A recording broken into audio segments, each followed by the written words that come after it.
Everyone, நான் உங்க சம்பி.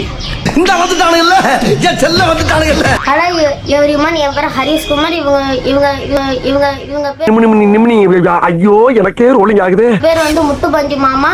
நேற்று வந்து பைக் வீடியோ போட்டிருக்கிறது எல்லா பேரும் பார்த்துருப்பீங்கன்னு நினைக்கிறேன். மறக்காம கமெண்ட் சொல்லிங்க எப்படி இருக்குன்ட்டு. இன்னைக்கு அந்த பைக்கில் வச்சு நாங்கள் ட்ரிப்பு போகிறோம். அது வந்து என்னன்னா கோயிலுக்கு போகிறோம்.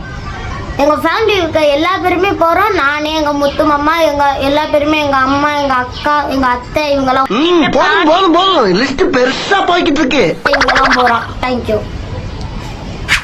ஆமாம் கைஸ், இப்போ மாப்பிள்ளை சொன்ன மாதிரி நம்ம கோயிலுக்கு தான் போகிறோம் இன்றைக்கி. ஸோ இந்த கதை வந்து இப்போ ஆரம்பிக்கல, காலைல 6 மணிக்கே ஆரம்பிச்சு. இன்றைக்கி அதிசயமாக வந்து நானே 6 மணிக்கு எழுந்திரிச்சு எங்கள் வீட்டில் இருக்க எல்லாரையும் கிளப்பிட்டு வந்து வண்டியெல்லாம் தொடக்கிறது கிளம்பிட்டேன். அப்படியே வாங்க போய் பார்ப்போம். அன்னைக்கு காலையில் 6 மணி இருக்கும். இந்த மாதிரி 6 மணிக்கு எந்திரிச்சிட்டு 7 மணிக்கெலாம் வண்டியை கழுவலான்ட்டு வெளில வந்துட்டாங்க. ஸோ வண்டியில் ஃபஸ்ட்டு தண்ணியெல்லாம் ஊற்றிட்டேன். ஏன்னா இதுக்கு முன்னாடி நாள்லாம் பார்த்தீங்க அப்படின்னா செம்மலை. ஸோ அதனால் வந்து வண்டி ஃபுல்லாக கொஞ்சம் சேராயிடுச்சு. சரி, அதனால நல்லா தண்ணியை ஊற்றி வாஷ் பண்ணி கோயிலுக்கு எடுத்துகிட்டு போகலான்னு பார்த்தேன். இந்த வண்டியை நம்ம கழுவிட்டு இருக்க போகும்போது பக்கத்தில் ஒரு குமுறல் சவுண்டு. என்னென்னா, புது பண்ணி என்னை பழைய பண்ணி என்ன விட்டுட்டே வரா அப்படின்னு நம்ம பழைய பைக்கு கேட்க ஆரம்பிச்சிருச்சு. நீ பழசாயிட்டடி, இனிமேல் நான் தான் அப்படின்னு ரெண்டுமே சண்டை போட ஆரம்பிச்சிச்சு. நான் அட இருங்க, 2 பேருமே எனக்கு ஒன்று தான், நான் இதை முடிச்சுட்டு வந்துடுறேன் அப்படின்னு சொல்லிட்டு நம்ம புது பைக்கில் தண்ணி ஊற்றுனதுக்கப்புறம் நம்ம ஸ்ப்ளெண்டரையும் கழுவலான்ட்டு வந்துட்டேன். என்னதான் நமக்கு புது பைக் வந்திருந்தாலும் நம்மளோட பழைய பைக் ஓல்ட் இஸ் எப்பயுமே கோல்டு தான். எனக்கு இதை வச்சுலாம் நிறைய சம்பவங்கள் நான் பண்ணியிருக்கேன். அண்ட் ரொம்ப நாள் என் கூட இந்த பைக் இருந்திருக்கு நிறைய மூமெண்ட்டில். ஒரு நாள் இதே பைக்கை வச்சுட்டு இங்கேருந்து எங்கள் ஊர் வரைக்கும் கூட லாங் ட்ரைவ் போயிட்டு வந்துட்டு இந்த பைக்கை வச்சு. சரி, அந்த கதையெல்லாம் அப்புறமா சொல்கிறேன். ஸோ 2 பைக்லேயுமே தண்ணியை ஊற்றியாச்சு. ஸோ இனிமேல் வந்து ஃபுல்லாக துடைக்க வேண்டியதுதான் நம்மளோட வேலையே. நான் பெயிண்ட தாண்டா எடுக்க சொன்னேன், உசுரை எடுக்க சொல்ல உள்ள சுரண்டுக்க. வண்டியில் ஒரு சொட்டு தண்ணி இருந்தாலும் துருப்பிடிச்சோன்னு சொல்லி நல்லா ஃபுல்லாக தண்ணியுமே தொடச்சி எடுத்தாச்சு. அதே மாதிரி நம்மளோட ஸ்ப்ளெண்டரையுமே நல்லா துடைக்கணும் அப்படின்னு சொல்லி துடைக்க அழுக்கு வந்துட்டே இருந்தது. கிட்டத்தட்ட ரொம்ப நாளாக வண்டி கழுவாமல் இருந்ததுனால இப்படி ஆயிடுச்சு போல். ஸோ நிறைய தூசி இருந்ததுனால உட்காந்து ரொம்ப நேரம் அதையே தொடச்சிக்கிட்டு இருந்தேன்.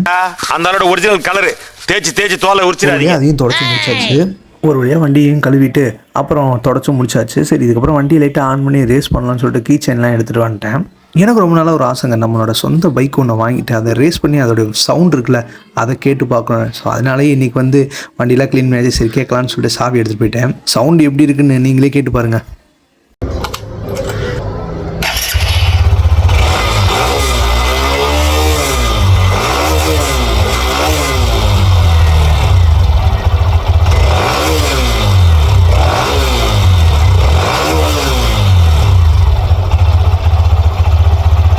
இந்த சவுண்டு கேட்கும்போது எனக்கு எவ்வளோ சந்தோஷம் தெரியுமா? அதே மாதிரி இந்த சவுண்டு என் மனசுக்குள்ளே எப்படி தெரியுமா கேட்டுச்சு.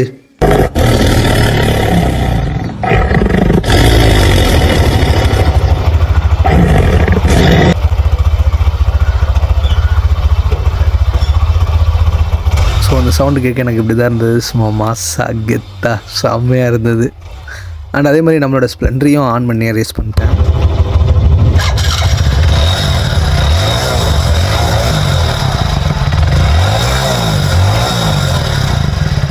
ஸ்ப்ளெண்டர் அப்படின்ற ஒரு பைக் வந்ததுலேருந்து இப்போ வரைக்குமே இதுக்கான மவுஸ் வந்து எங்கேயுமே குறையில. இப்போ வரைக்குமே நிறைய பேர் வந்து ஸ்ப்ளெண்டர் தான் வாங்கணும் அப்படின்னு சொல்லி நிறைய பேர் கனவோடவே இருக்காங்க. ஸோ இந்த வழியில் இந்த பைக் ஒரு மாஸ் தான். இப்போ ஆல்மோஸ்ட் டைம் பார்த்தீங்க அப்படின்னா 1 மணி ஆயிடுச்சு. ஸோ 1 மணிக்கு 1:30க்கு மேலே நீங்கள் வந்து நல்ல நேரம்னு சொல்லியிருக்காங்க. வண்டி எடுத்துகிட்டு போகிறோம் புதுசாக. ஸோ நல்ல நேரத்துக்கு எடுத்துகிட்டு போயிடலாம் அப்படின்னு சொல்லிட்டாங்க. ஸோ இப்போ எல்லாருமே கிளம்பிட்டாங்க, நாங்களும் கிளம்பிட்டோம். வீடியோ இவன் தான் இங்கே பேசணும் அப்படின்னு சொல்லிட்டே இருந்தால் சரி வாடா நானும் கூப்பிட்டு வந்து சொல்ல வச்சிட்டேன். பையன் எப்படி பேசியிருக்கான்னு சொல்லுங்கள். அண்ட் வாங்க கோயிலுக்கு போவோம். அந்த வீடியோ அப்படியே கண்டினியூ பண்ணுவோம். சரிங்களா? வாங்க. நம்ம இப்போ எந்த கோயிலுக்கு போயிட்டு இருக்கோம் அப்படின்னு பார்த்தீங்க அப்படின்னா, நம்ம மெரினா பீச்சுக்கு ரொம்பவுமே பக்கத்தில் இருக்க வாடிகாட் முனீஸ்வரர் கோயிலுக்கு தான் நம்ம போய்கிட்டு இருக்கோம். ஸோ இந்த கோயில் வந்து ரொம்பவுமே ஸ்பெஷல். இந்த மாதிரி புது வண்டியெலாம் நாங்கள் வாங்கினாங்க அப்படின்னா நிறைய பேர் இங்கே தான் வந்து பூஜை போட்டுருவாங்க. நாங்களுமே இதுக்கு முன்னாடி வந்து வாங்கின வண்டி எல்லாத்தையுமே இங்கே தான் வந்து பூஜை போட்டிருந்தோம். ஸோ இப்போ இந்த வண்டி இங்கே தான் வந்து பூஜை போட போகிறோம். ஸோ சண்டே டைமுன்றதுனால பயங்கரமான கூட்டம். அதுவும் இல்லாமல் நம்ம தளபதி வேற மெரினா பீச்சில் கூட்டம் போட்டிருந்தாரு. எல்லாருமே முடிச்சுட்டு இந்த வழியாக தான் போய்கிட்டு இருக்காங்க. அண்ட் இது வரைக்கும் யாரெல்லாம் வந்து நம்ம வாடிகாட் முனீஸ்வரர் கோயிலுக்கு வந்திருக்கீங்க அப்படின்னு மறக்காம கீழே கமெண்ட் செக்ஷனில் சொல்லுங்கள். இப்போ நம்ம அப்படியே இந்த கோயில் கிட்ட வந்துட்டோம். ஆஹா, நைஸ் கேர்ள். என்ன இதெல்லாம் சும்மா? அது ஒன்றும் இல்லை, அது ஜஸ்ட் ஃபார் ஃபன். இப்போ எங்கள் அம்மாவும் அத்தையும் சேர்ந்து வண்டியை வந்து டெக்கரேஷன் பண்ண ஆரம்பிச்சிட்டாங்க. ஸோ அது எப்படிலாம் டெக்கரேஷன் பண்ணுறாங்கன்றத நீங்களே பாருங்கள் பூஜைக்கு.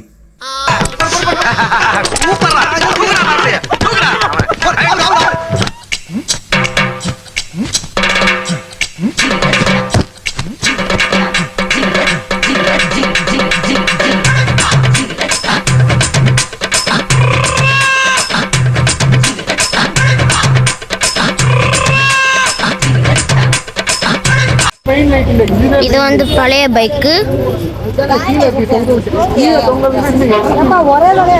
கோயிலுக்கு நம்ம வந்துட்டோம். கோயில கொஞ்சம் பாருங்க. கேட்டு வர ஓபன் பண்ணிட்டாங்க.